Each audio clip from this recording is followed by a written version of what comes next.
friends, and welcome to the Game Show Canada. I'm Marc Power, and as you probably guessed in the last video, I recorded that while I was on vacation in Newfoundland, so this is the first one I've recorded since I've been back. Ready to go, another episode for you. Got my Timbits, got my iced coffee, so sit back, relax, and let's look back at Super Pay Cards from 1981. But actually, before we do that, I think it's only fair that I talk about the show's ancestor, Pay Cards, even though it was an American show, and we're going a little bit off the board here doing an American show. Here's Pay Cards.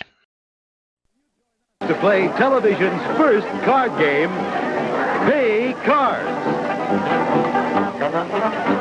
And here's our trump card, the host who pays, Art James.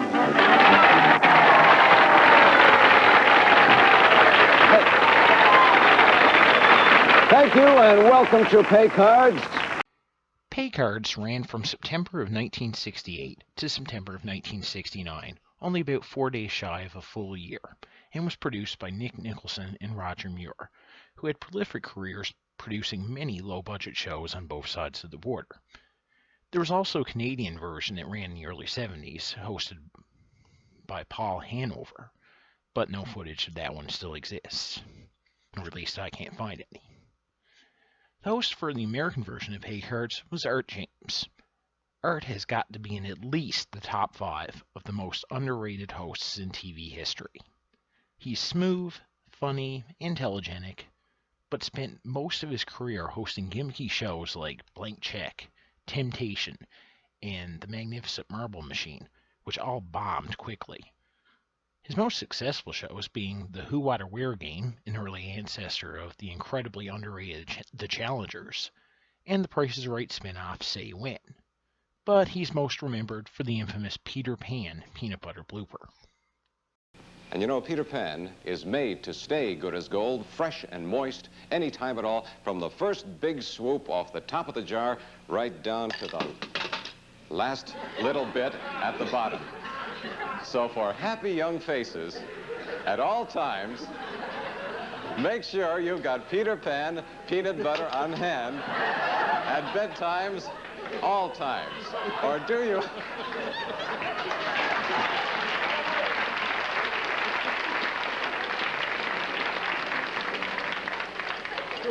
I really go after that peanut butter when I go. Well, listen, I must have weakened it through the 2 or 3 run-throughs of the commercial we had before. It's great peanut butter. The jar is something else, I tell you. Okay, back to the game. The game is played with 3 players, 2 contestants, and 1 celebrity playing for a member of the studio audience. Why they went this route, I don't know. The game is played with a deck of 20 cards. Mixed amongst the cards are several different poker hands, ranging from single cards to 4 of a kind. 4 cards are revealed to start the game, then flip back over. The first player chooses 3 cards, and if there's a pair amongst the 3, they must keep them. Otherwise, they can either keep them or refuse them and end their turn. Once a player has kept 3 cards, they start choosing one at a time, with the right to keep or refuse. Their turn is ended. The second player chooses 3 cards.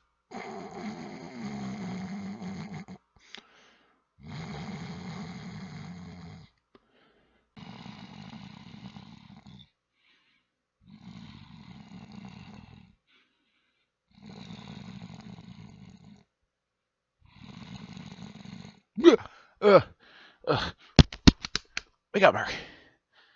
Sorry about that, folks. This shit doesn't work! Once 2 players have kept 5 cards, the third player can no longer refuse cards. The object of the game is to make as strong a poker hand as possible. The better the hand, the more money they win. $10 for each pair, $30 for 3 of a kind, $50 for a full house, $100 for 4 of a kind, and a $50 bonus goes to whoever has the best hand. The second round is the wild card game. Included amongst the cards in the deck are 1, 2, or 3 jokers, I guess depending on how generous the producers are feeling that day. The jokers are represented by the celebrity of the day and act as wildcards. Same rules as before, but since 5 of a kind is possible, that pays off at $150. A third round is then played with the same rules as the first round. And if time runs out, players can no longer refuse cards.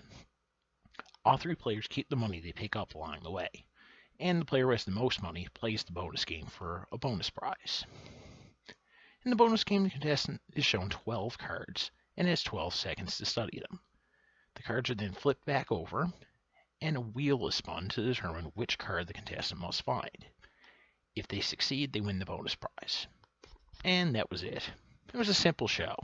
In fact, probably a little too simple, and just couldn't find an audience, and was gone with very little fanfare. But after being off the air for 12 years, Nicholas-Muir decided it was time to revive the format, moving production to Canada, dropping the celebrity, and adding more money.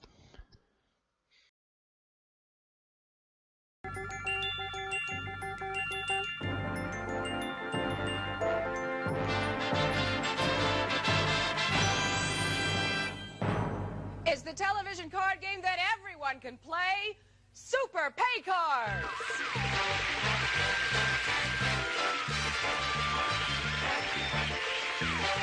And here's your host, Art J. All right, yes. Hi there.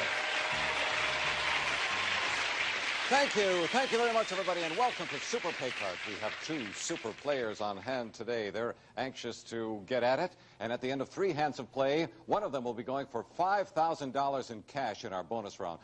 Art James returned as host for Pay Cards Revival Super Pay Cards, but since the show was now being taped in Montreal, the Canadian content regulations came into play, and Art was given a Canadian-born co-host, actress, journalist, and musician Mary Lou Basaraba.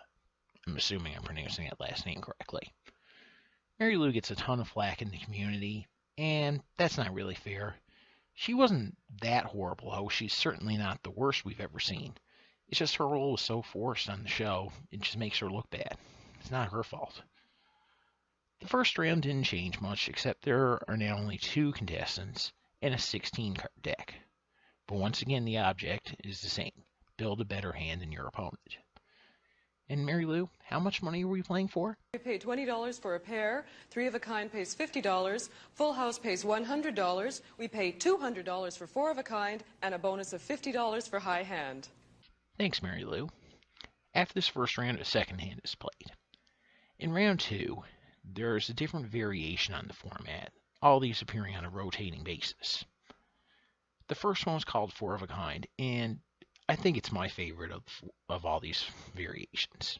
Very simply, hidden among the 16-card deck is 4 different sets of 4 of a kind, so it's possible to win $200 4 different ways. I like how it adds more incentive for the players to risk going for a bigger hand, and there's a lot of strategy involved.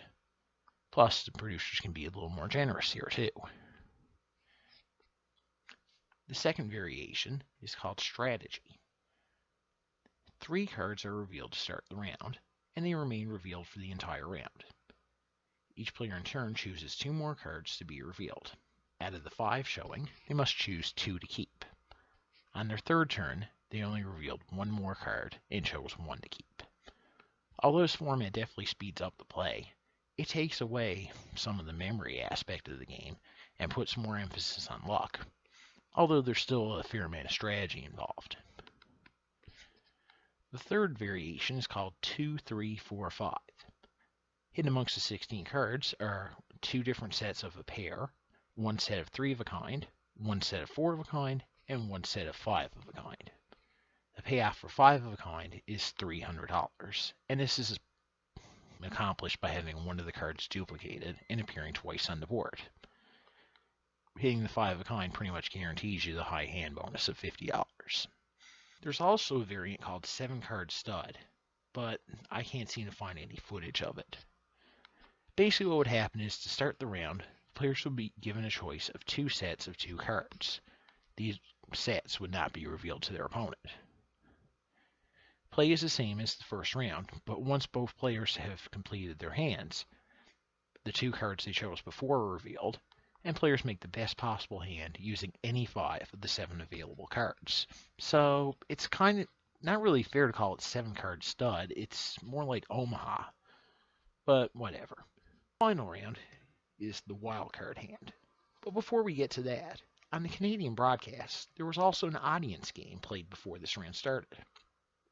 One lucky audience member got a chance to win a small prize by playing a simple memory game that was pretty much a carbon copy of the second portion of the bonus round, which I'll get to in just a moment. 8 cards would be revealed to the contestant, and they would have 8 seconds to study them, after which to flip back around, and they randomly choose one card from Mary Lou's hand, consisting of the same cards, and must find it on the board to win. If they do win, the prize is theirs. These segments were hosted by Mary Lou, and featured such glamorous prizes like small appliances, slow cookers, electric can openers, and knife sharpeners. It felt like it was just added on at the last minute, and probably when the producers didn't have the budget to accommodate for it, only when they found out about the CanCon regulations, and that they had to give Mary Lou something to do. If I just get the feeling that if they had known beforehand that they had to add this in, the prices would have been better. But what do I know? The wild card game is played much like the original, but this time the jokers are just generic jokers, no celebrity. Both contestants keep their money at the end of this round, the high score winning the game and playing the bonus round.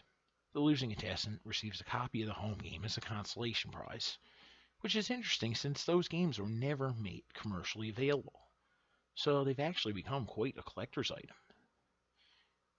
I kind of wonder if some players who've won those have actually gone to end up with more than the winning contestants through eBay sales. Who knows? Super Pay Cards featured a brand new bonus game, and I really like this one. It's a 3-stage memory game. In the first stage, the contestant is shown 4 cards and has 4 seconds to study them. Then they randomly choose one of those cards and try to find it on the board. If they're right, it's worth $50 and the right to play for $500. At the $500 level, the same idea, except it's 8 cards and 8 seconds to study them. Winning here wins the $500 and a shot at the $5,000, where they'll have 12 seconds to study 12 cards. And if they can find the card that they chose, they win the $5,000. It's pretty tough to win the $5,000. I've only seen it done twice. Even winning the $500 is a bit tough, but it's nice to see a Canadian game show from that era offering respectable prize money. But unfortunately, Super Pay Cards never found an audience either, and was gone after only a year. Our James' next game show would be a short-lived Nicholas-Muir production called The Shopping Game, but there's not much info out there on that, so that'll tell you how well it went. 3 years later, he would host Catchphrase, a great show, but was a little too far ahead of its time and was gone after a year, and would mark Art's final appearance as a host on television.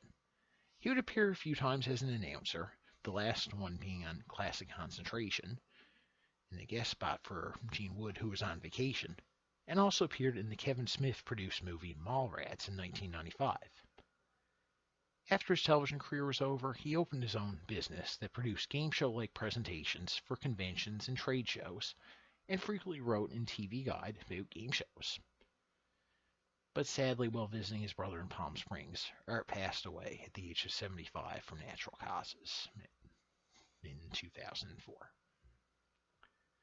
Mary Lou, as of 2017, became the director of music ministries for the Evangelical Lutheran Church of America, based out of Culver City, California, and the chorus master for the California Philharmonic Orchestra. So she's had a good success, even if she wasn't meant for television. She also made headlines this past January, coming forward in the midst of the Me Too movement, claiming to have been sexually assaulted by famed conductor Charles Dutoit in 1977. Dutoit has denied the allegations. Next time on Games in Canada, we look back at the very basic, low-budget show that somehow managed to become one of Canada's longest-running game shows, Headline Hunters. I'm Marc Power. On behalf of all of us here at Game Show Garbage, keep your stick on the ice.